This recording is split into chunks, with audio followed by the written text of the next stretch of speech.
There's all the freedom you need. And go spread your love for the people's greater needs.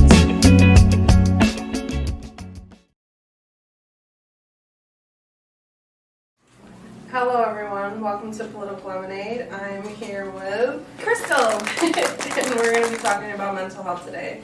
So Crystal, you want to tell me about yourself?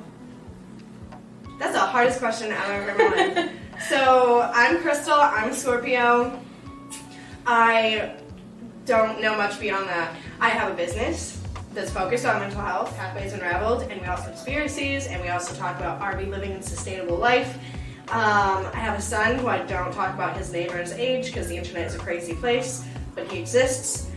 And I live full-time with my partner and my son in a 40-foot RV. So what are some of the challenges that you face throughout life? Throughout life? Oh gosh, the ones I can legally talk about? I think, okay, so for me, my biggest challenge has always been dealing with grief. And it's not that I grew up like in a situation where I wasn't allowed to have feelings or anything, but my mom was like my biggest staple. She like taught me all the things, and she was also one of the people that like just kept going. Yeah. So she passed away in July last year, not this one. That would be weird if I was here on the 2nd or whatever. Just like she died yesterday, but she passed away in July, and she went through a lot. She first found her dad after he had committed suicide, which is why I'm super passionate about gun reform, especially among veterans. Break the fourth wall. And then she found her uncle, or my uncle, her brother. And all of those times, like she had like a really sad period, but it was like a month, and then she was like, on to the next thing, right? And so me, when I went through my personal trials and tribulations, I was like, okay, time's up. Time to go on to the next thing. And then I learned I was carrying that with me, and it was really impacting my mental health, since that's the topic of the day. And I wasn't depressed, but I would get angry and lash out about certain things. So my biggest challenge has been learning to navigate grief as a co-companion, kind of like this co-pilot in life, because it doesn't go away and you don't get over it, and not really just like bottling it up and putting it back there. Yeah, absolutely. That's something I learned when my dad passed away as well. Yeah. It's You get angry just at kind of everything. grows with you, Mhm. but it doesn't go away. And if you don't let it grow, because I wasn't letting it, I was like, I'm over it. Yeah, I know. You want to bury it. Yeah, I'm alright with it. Like in 2020, I went through a loss, and I shared a lot of that grief journey, and that got to a point where I was like, I should be over this by now. But that didn't make sense, because how do you get over that? Yeah. So I learned, like you said, to just let it go with me. Yeah. Is this why you pursued a career in mental health? Yeah. I've always been, and my mom too, again, she's like the stable, even if she wasn't dead, right? I wouldn't be sitting here like just talking about her great because she passed away. Even in her life, and in my first book that I wrote with Kelsey, she's in there as well, in the back. But watching her, she grew up, she got diabetes, allegedly from the use of Agent Orange in the Vietnam War. What's that? It was a toxin they would spray on like all of the foliage so the enemies couldn't hide. Wow. But, and they're studying this but not in depth, the soldiers that went back, the United States ones, went back and had kids. Those kids had kidney disease, diabetes, liver damage, the first generation especially. And even my Aunt Candy, who gave my mom a kidney, she had some kidney issues too. So it definitely was long-reaching. But she, like, diabetes didn't exist in our family, so she really got dealt this card that she didn't have anyone to talk to. And so watching her go through all of that, go through all these health issues, and still work really hard, like, she finished, like, nursing school or whatever, in the hospital recovering from a kidney transplant. Oh my gosh. So watching that, I'm like, Resilient. yeah, oh my god, yeah. She was crazy resilient. But there weren't resources for people in her situation. And then as I navigated those things, I realized there weren't resources for a lot of mental health, a lot of accessible resources, right? Therapy is super expensive. I don't work in therapy, I work in coaching. So we don't talk about the past, but even that, when I wanted something, I needed a companion, I couldn't find anything that was accessible or affordable. And so I'm like, hey, my mom did it because she couldn't find resources for people going through what she did, and then she was that person for her patients, so I can do that for you too. Yeah. I mean, 1 in 5 adults actually do suffer with mental health problems in America. Yeah, and what are they told? Get over it, go to work. Yeah. Go outside and get some sun, as if that's like the answer. Yeah. And a lot of people can't afford it. Mm. It's very expensive. And even when you do have the access to even to get into these places, they're usually booked up. Because I've tried, and it's like months out for you to even be able to get in. Yeah. Are you better now? Oh yeah. Yeah, it's been, I wouldn't say probably 2020 and 2021 were like the catalyst towards me having to change. I don't want to say having to change, because I didn't change, I just evolved with myself.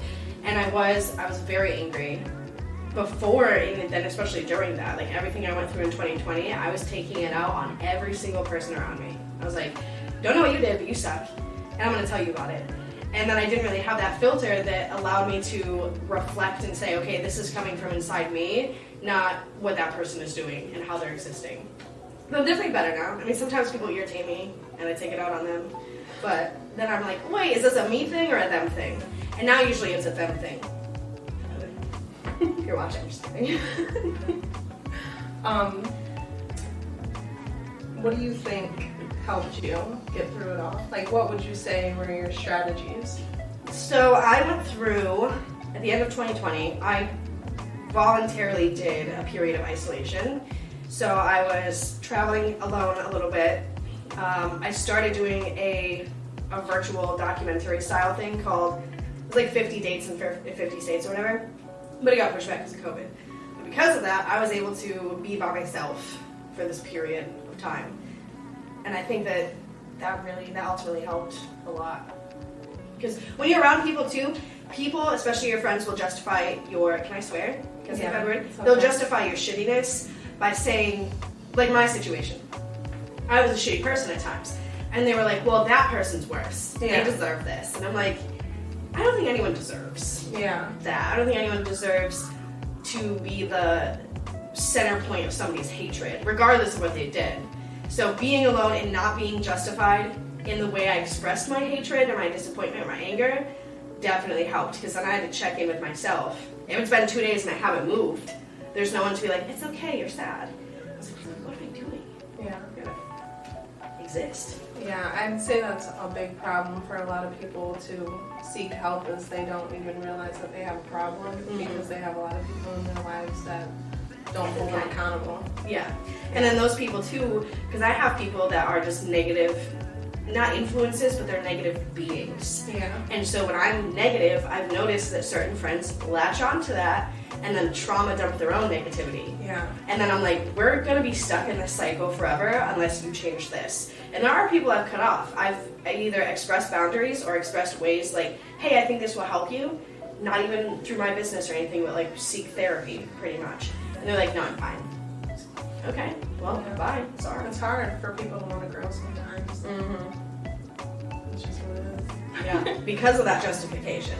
Because they're like, well, you're saying that I'm a piece of shit and I need to change, but my friend over here, she says I'm fine. She says that it's normal. And a lot of people have this idea that you need to love people exactly for who they are, and I say, no, I want to love you for who you could be as well. Yeah. I mean, I still accept you, but that's no excuse for you to stay exactly the same for the rest of your life. Yeah, that's toxic positivity, which is another thing I talk about hating so much, is people are like, well, you know, you should just accept them. You should just be their friend because they need support. And I'm like, but I'm not an archway. Like, I'm a person, and I can't support someone else and myself at the same time. They have to eventually, at some point, kind of start lifting themselves up. Yeah. And if they don't, I don't talk to them. Would you say that it's society and the government's fault that we have such a mental health crisis? Yeah. Yeah.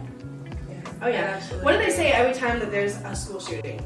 Everyone, we knew. I knew about it. I saw. Oh my God, he had so many flags. Where at the second flag they should have taken action. Right. And they don't. So definitely there's a weird societal, and I have friends in other countries too, where they're like, if you go to work and you look like you've been crying, they will let you take the time off and handle stuff. This is the only place I've ever heard of. I mean, as far as talking to my friends, where had I been working in like a facility when my mom died, they'd be like, all right, but you can be here on Tuesday, right? Yeah. No? I remember being at work one time and I got devastating news, and their response to me crying was, "You shouldn't have been looking at your phone." And I was like, oh, my Okay. apologies. Yeah, no, I'm not it's- the only person that's on my phone. I just happen to be the only person that got bad news, and you don't even care at all. No, I hate it. I hate everything about it. It's just this sort of capitalistic mindset. And I mean, it is the game. I don't like playing the game, but we have to a certain degree. Yeah. And so, sad people don't make money. Sick people don't make money. Anyone that doesn't make money is automatically you're seen as a liability. And that's why the mental health resources are backed up. When I worked in Chicago, we worked with a nonprofit. It was only a nonprofit so we could help the people that needed it. It was a Christian-based mental health facility. And we would have to go out, find people. Like, I had a whole checklist of, like, where these different people without homes were in their tents on, like, certain streets. And we would have to go and find them. And there were so many that were just like, we didn't know what to do, and now we're here. But what do we tell homeless people? What do we say about them? Oh, God, they're trash. They're gross. They're disgusting. Why do you think they ended But up then there? also get a job. Why are you so lazy? Exactly. Get it? What do you need to get a job? ID, a history, a house, a physical address most of the time. So you show up without, a phone. Can't Where do even you call need me. that? How are you gonna call me for an interview? Exactly. But people don't see that it's a systemic issue. No. That you can't just say, go get a job. Everything's written Give me a off as job then. laziness. Mm-hmm. And it's like, if I do come into your work environment and I'm dressed the way that I'm dressed, you're also not going to want to hire me because you're going to think I'm not presentable. Mm-hmm. And I can't afford to buy clothes to work for you, so are you going to take me as I am until my first paycheck at least? Exactly. You know Darman videos?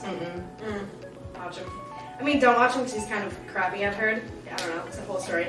But there was this one video too where this guy saw this guy on the street and he was homeless or whatever, watched everyone kind of treat him like crap, and then he brought him in, like you said, as he was, gave him a bonus, and he went out and got clothes, and then the guy ended up later being like the co-president or something. Oh. Yeah, and it's based on, the guy that actually it's based on was in the video as himself. So it does happen, but it happens so rarely because the majority of the people, and the thing I say, like, I mean, over there, she has the same opinions, you have the same opinions, I'm sure he does too. When you meet all these people that say, okay, this is what needs to change, who's saying it shouldn't and why isn't it? Yeah. The 1% of people that control the wealth and the legislation and the laws and the policies. It always is. Exactly. So, if it were up to all of us, there would be Yeah, no we the hopelessness. collective had the choice. Exactly. It would We be don't. simple. Mhm. Yeah. So what do you think all of us should do? Because even like in certain communities, like for the Black community, 20% of Black Americans usually don't want to go seek mental health because they feel like they can't trust basically anything within the medical field. And you know, for children that are at school and they're suffering and they have these thoughts, there's not many resources for them. So what things can we actually do? So, I mean, it's a tough one for sure, but I would say look for resources. There are a lot of psychiatrists, psychologists, people in the therapy community that want to make accessible resources. The thing that stops them is certain policies. Like my thing, I was always going to go get my PhD and have like a traveling practice and go help people in lesser communities that can't afford that kind of stuff. But there's so many, like this law, this policy, this insurance that you have to have, it's almost impossible. So band together, go to, local community events, offer supportive places, like churches. Even if you're not religious, you can go to a church. Yeah, they do help. Yeah, most of them. I mean, Yeah. some of them are trying to convert you. Yeah. So. But most of them, I know, I went to St. John's Episcopalian in Dunkirk, and as a side story, just to show, because I feel like there's a stigma with churches and mental health, the person that leads the congregation came in, and she was like, I just want you guys to know that I performed a gay wedding this weekend, and if you don't like it, get out. And like 4 people left. But she was like, okay, then they don't need to be here because they're not learning and they're not like being taught from the same Jesus I am. Yeah. Because he wouldn't leave. That's how I was raised. I was raised Baptist, and our church was always welcoming to everyone. There wasn't, what are you, what do you do outside of here? All it mattered was that you showed up and you treat people well, and that was all that mattered. This is how you can tell if a church is good for you. When the little like plate comes around to collect, if they just stand there, yeah, or they're if not they good. just kind of walk right But if past. they just like, you know, they don't see your money's out and they just keep going, they're good. They're usually good. That's my criteria. Like that's what I use for that. But yeah, if you Some go of them there, pressure you. they'll put it in your lap. Yeah. Like, let's go. I know. I've been to ones where they pass it right down the row. It makes you feel guilty holding that tray like this. Like, You gotta do what the government. oh man, like, I better give you here's my thoughts on $20 or my whole paycheck or something, because if I don't, I'm going to hell. So No, you I just get give them thoughts and nervous. prayers. That always works, right? I like, don't know. here. Not for them, I guess. Everyone else though, it's supposed Oh to. yeah. But yeah, I would say if you are in a mental health crisis, the suicide hotline, the number did change. Maybe we'll put it up somewhere. I can We can do that. But you can text them.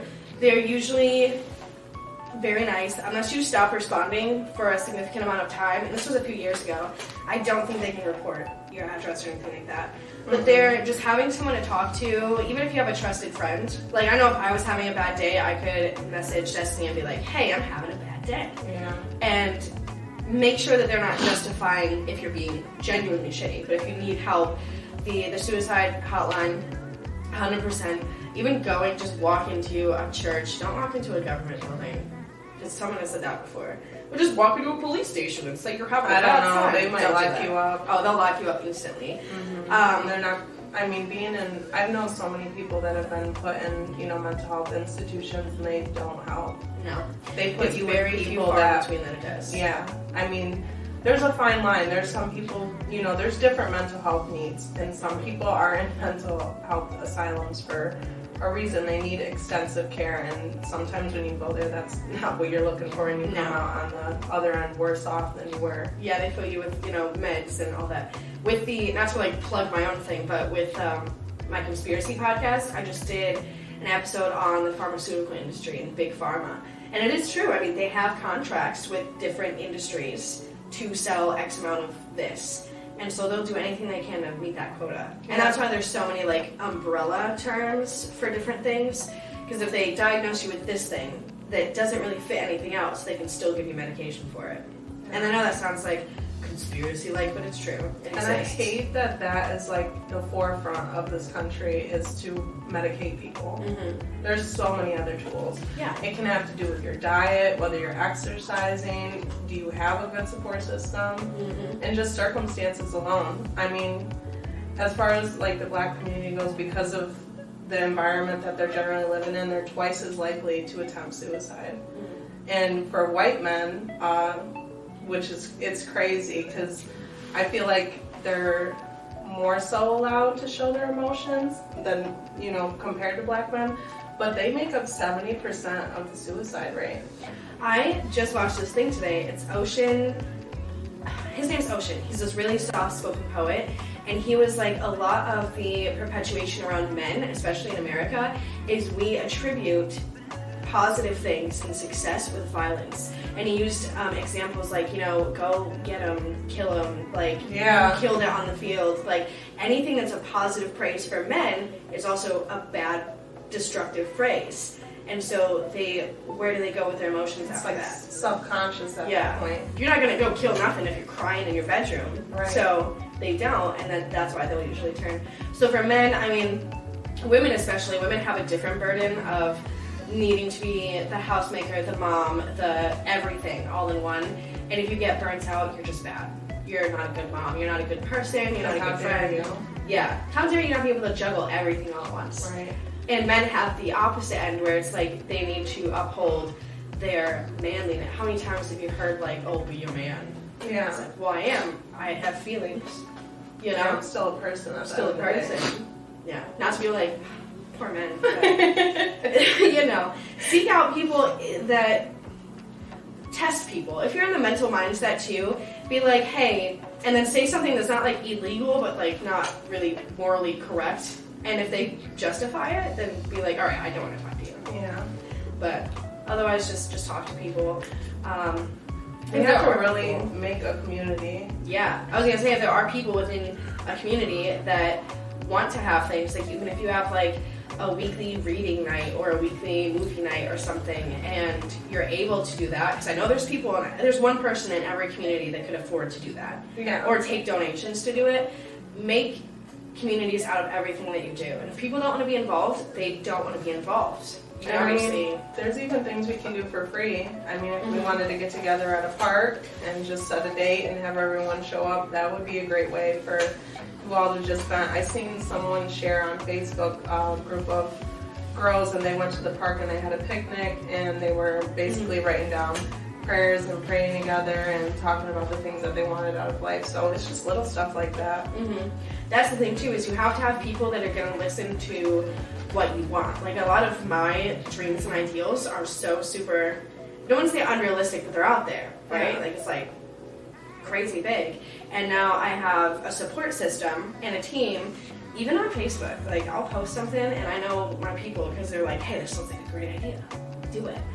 But, just kind of have those people that are interested in growing not only you, but themselves too. Like, if we're all sitting here having a conversation, sharing our goals and our dreams, that's a good thing to do versus just bitching about our day. Absolutely. Like, that doesn't get you anywhere. Right. Well, I think it's time that we play a little game. Okay. Let me switch out my cards.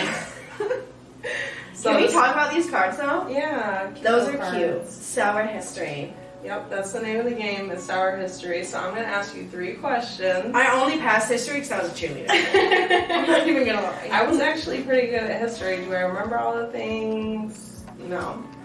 I can tell you this is Abraham Lincoln. That's it.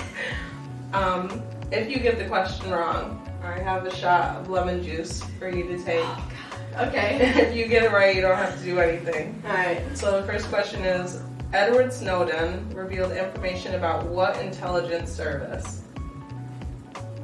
Is it the CIA? Yes. Oh, yeah. Second question is, how did Joan of Arc die? She burned to death? On a stake? Yeah. Nice. Okay. For heresy. Wow. Oh, dang. You might get all the right.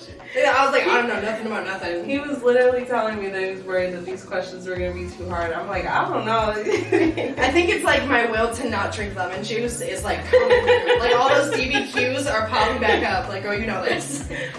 What disease commonly spread on pirate ships? Scurvy. Absolutely.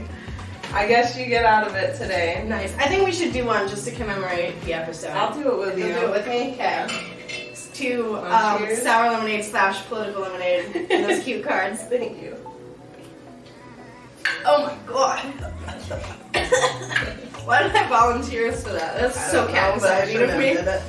I only need some lemonade. Oh yeah, there's cute lemonade here. These are adorable. I feel like I'm gonna die. The Caucasian is me coming out. This spicy. I made sure I got the good kind in case you guys wanted to take them home. We can take these straws home? Yeah, absolutely. They're so cute. Why wouldn't you want to? See, I wasn't drinking it. I thought it was like we had to save it Mm-mm. for like the next, It was there in case you're parched. Oh, well, I was parched, but I was just looking at it. Maybe if I'm good. Well, there's one last thing for you if you want to reach behind your chair. Am I on Oprah? Oh my god! I am on Oprah. You get a new Tesla. Girl, stop, because how'd you know? Listen, these are my favorite things in the world. And my kid, not only did he eat them, but he left the carcass of the box under the couch for me to be excited. I was like, oh hell yeah, there's some left. And I pick it up and it's just a shell. And it's family size for Crystal, that's for sure. Oh, there's some, I want to make it into mess. Oh snap, did you stop me? I love it. That's what the questionnaire is for. You did ask me questions. She asked me questions. Mm-hmm. So that's like, I forgot all about it. You could have just played that off. You could have played off like, I know everything about you. I also crochet. That's why I got this color bag. You're so good at what you do. I try. Oh my god. I didn't know if you had a big papa one. I don't. And then a shirt? Absolutely. Oh, I love it. I want to wear this everywhere. I love it. Thank you so much. Of course. I think there's one more thing in there. Oh. I'm trying to be conservative and not be like making a whole Just mess. throw it all on the ground. I have short little arms. Oh, red lobster. Good shit, fancy. Thank you so much. This was such an course. honor. I was not It was expecting great having you. It was great being here. This is cute. But yeah, no, you work super hard. So you should be recognized for that. Because you're one of those people, and like I was saying earlier, I have a lot of crazy wild dreams, but that's what they stay as sometimes. Yeah. Because I'll like talk about it and I'm like, yeah, it's fine. And you were like, hey, I'm gonna do this, and then she's got the old studio up in here. Like she was not taking no for an answer. It took me forever though. It's been months. And I was worried that people were like, oh, she's never gonna do it. It has. I've been talking about it since like November. And I think I ordered stuff in like January. And then I'm just now getting it together. Is this like the first one? Yeah, this is the first episode. Lucky you. Pop the cherry. Well, thank you very much. Thank you for this cute little gift bag. Thank you for coming. I'm gonna go tell everyone that I knew Destiny before everybody else. That's for sure. When you make it big and you're on like, is Ellen still, she canceled? No, I'm the next one. Yeah, she's taking over Ellen DeGeneres' Absolutely. spot on whatever time was she on, 3 p.m.? Probably. I don't It's gonna be called Political Lemonade. We don't even know who Ellen is anymore. know. No, it's only Dusty Howard now. Yeah, that's it. Well, I'll see you guys in the next one, and thank you for coming. Thanks for having me.